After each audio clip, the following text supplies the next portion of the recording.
CIMB's acquisition of RBS's equities business. Is that going to work, or are there challenges?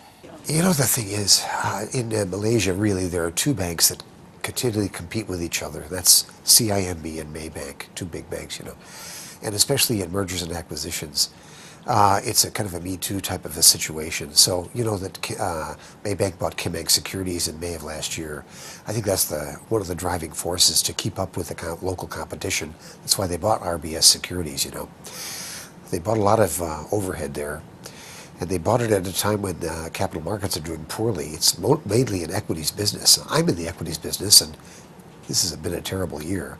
So I think, you know, the initial take is it's probably not the best use of capital that you can think of. I think that on the other hand, CIMB is a brilliantly run bank. They have tremendous regional strategy. The management, the head of Treasury in particular, is very brilliant, to tell you the truth. So I'm very strong on this particular bank, but I do think M&A is a minefield. You were worried about non-performing loans among Chinese banks in 2012. What is the situation now among those big four banks? Yeah, you know, the thing is, actually we have the total loan data also for the whole banking sector.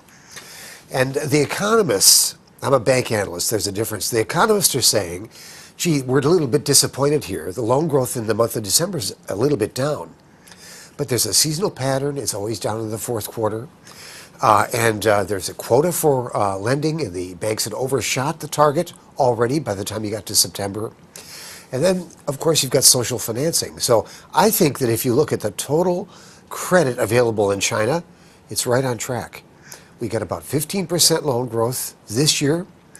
That's very sensible. It's a lot better than where we were in 2009 when we had 31% loan growth. You have a buy on China Construction Bank and ICBC, and underperform on Bank of Communications and China Merchants Bank. Why? You know what? Actually, I'm in the process of rethinking this.